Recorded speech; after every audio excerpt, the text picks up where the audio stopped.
Yo la team, j'espère que vous allez bien, que vous avez passé une excellente journée. On se retrouve aujourd'hui pour une deuxième vidéo après avoir parlé de la deuxième journée du groupe A à 17h. On s'attarde tranquillement sur la deuxième partie de la poule B composée de la Croatie, de l'Albanie, de l'Espagne et de l'Italie. On le répète, c'est vraiment le groupe de la mort. Ce groupe B qui a montré quand même des choses plutôt inquiétantes lors de la J1. On va en parler tout de suite. Juste avant ça, si toi aussi tu aimes les paris sportifs, rejoins directement mon canal Telegram. C'est sur ce canal où tout va se passer concernant 7 euros. Je le sais, vous êtes fan de paris sportifs si vous êtes sur cette chaîne, fan de football également. Donc rejoins-le directement. Le lien est en commentaire épinglé de cette vidéo. Et pour le match entre l'Espagne et l'Italie, je vais envoyer énormément de codes sur cette rencontre directement sur Telegram une fois les compositions d'équipe données. Donc rejoins-le, comme je te l'ai dit, en commentaire épinglé.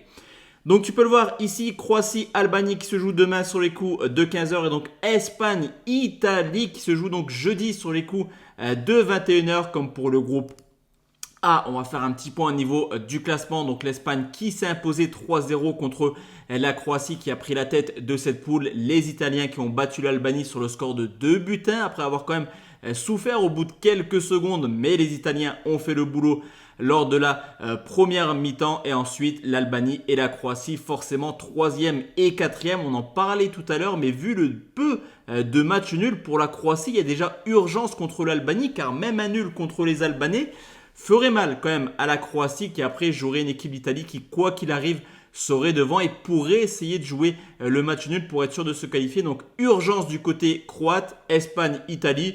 Nos pressions, on va dire, pour les deux sélections. La victoire, en plus de ça, qualifierait une des deux sélections pour les huitièmes de finale. Comme d'habitude, on va regarder un petit peu les codes qui sont proposés de la part de Betclic. Donc Croatie-Albanie, 1,46 la victoire de la Croatie, largement plébiscitée quand même par les parieurs. 4,45 le match nul, 7,15 la victoire de l'Albanie. On va déjà s'attarder sur ces codes qui me paraissent sur le papier plutôt logique, voire un peu inférieur du côté des Croates. Mais ce qui m'inquiète un petit peu les gars, c'est ici, on a 95% des gens qui se positionnent sur la Croatie. Alors peut-être que je vais être complètement à côté de la plaque dans cette vidéo et peut-être qu'à la fin du match, vous viendrez me voir en disant mais t'es complètement fou de proposer cela. Mais je trouve que le 1,46 de la Croatie, il est extrêmement bas, surtout quand on voit la performance du premier match. Alors ok, c'était l'Espagne qui est un outsider de cette compétition, mais c'est surtout ce qui a été proposé par les Croates. Honnêtement, on n'a rien vu du tout, que ce soit offensivement et pire que ça, défensivement. Il y a eu d'énormes trous. Les Espagnols auraient pu mettre un 4e, voire un 5e but en fin de rencontre. Je suis quand même assez inquiet défensivement du côté des Croates, alors que l'Albanie a montré sur le papier des choses plutôt intéressantes contre les Italiens. Je te l'ai dit, il y a eu un premier but au bout de 30 secondes de jeu. Il y a également une grosse action en fin de rencontre où sans un grand arrêt de Donnarumma, l'Albanie aurait pu prendre le point du match nul. Donc pour moi, il y a quand même une équipe d'Albanie qui sur le papier a montré des choses beaucoup plus intéressantes que la Croatie lors de la première journée. Forcément, l'expérience et les côtés croates, l'effectif est plutôt croate. Et je ne vais pas vous inventer quelque chose sur cette vidéo. Mais en tout cas, le 1,46, je trouve extrêmement bas. Surtout quand on regarde un petit peu les pronostics proposés par Betclic, on a le but de l'Albanie qui est coté à 1,87. Et ça sera mon conseil sur cette vidéo. Je vous l'ai dit tout à l'heure, il n'y aura plus trop de fun, en tout cas, mis à part les scores exacts. On va partir sur des conseils. Et je trouve qu'à 1,87, le but de l'Albanie, même si la logique est respectée et que la Croatie s'impose, je trouve que cette cote est extrêmement séduisante. Surtout que la différence avec les deux marques, elle n'est pas énorme. 2,17 par rapport à 1,87 quand on voit le potentiel offensif, en tout cas ce qui a été proposé par les Croates.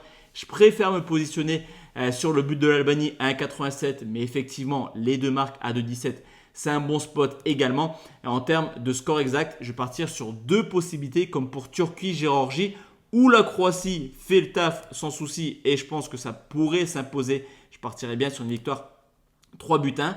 Ou alors les gars, on est tout simplement surpris et l'Albanie réussit une prestation XXL et je partirais bien ici sur une grosse surprise sur cette rencontre et pourquoi pas aller se positionner sur une victoire 2-1 des Albanais. C'est coté à 18, mais en tout cas je pense, si on doit retenir un avis de cette rencontre, que l'Albanie est largement capable de marquer contre cette équipe de Croatie. On enchaîne avec la deuxième rencontre, forcément c'est le choc de cette J2, Espagne-Italie, 2-10 la victoire de l'Espagne, 3-30 le match nul, 3,57 la victoire de l'Italie. Et je te le dis directement, pour moi, l'Espagne, c'est l'équipe qui m'a fait la plus grande impression lors de cette première journée. On peut regarder un petit peu au niveau du classement. L'Allemagne, ok, s'est imposé 5-1, mais ça restait l'Écosse. Donc à voir contre la Hongrie et la Suisse. L'Espagne a largement fait le taf contre les Croates. Les Anglais ont été décevants. Les Pays-Bas et les Français, pas extraordinaires non plus. Les Belges, plutôt inquiétants, même si offensivement, il y avait quand même des choses plutôt sympas. Ça reste une défaite inquiétante. Et on verra un peu ce qui est proposé par le Portugal. Mais pour l'instant, c'est vraiment l'Espagne qui me fait la plus forte impression. Et à 2,18, je la trouve tout simplement magnifique cette cote. Cependant, on le sait, l'Italie, ça reste quand même une nation majeure du football mondial. C'est moins bon que les années précédentes, on va pas se mentir. Alors je sais que je me suis attiré un petit peu les foudres des Italiens. Mais oui, l'Italie est moins bonne que les années précédentes. C'est la raison pour laquelle je pense qu'on peut partir sur une victoire des Espagnols, mais qu'on peut quand même aller sécuriser avec la possibilité d'avoir un match nul. Donc il est juste ici, victoire de l'Espagne, remboursé 6 matchs nuls. À savoir que le nul pourrait également arranger les deux sélections dans le sens où l'Espagne resterait en tête. Et en plus de ça, lors de la dernière journée, jouerait l'Albanie. Donc ça devrait le faire quand même du côté espagnol. Donc sécurisons avec un match nul notre avis. Et en termes de score exact, si on part sur une victoire espagnole, je verrai un petit 2 buts côté à 5,20. Ou alors, comme je te l'ai dit, le petit nul qui pourrait arranger tout le monde, c'est côté à 6,20. Donc voici la team, mes 2 conseils plus mes 2 scores exacts concernant les rencontres de la poule B. On se retrouve demain soir sur YouTube pour parler du groupe C, du groupe de l'Angleterre qui affronte le Danemark dans un choc plutôt intéressant. Très bonne soirée à tous et à toutes. Ciao, ciao la team.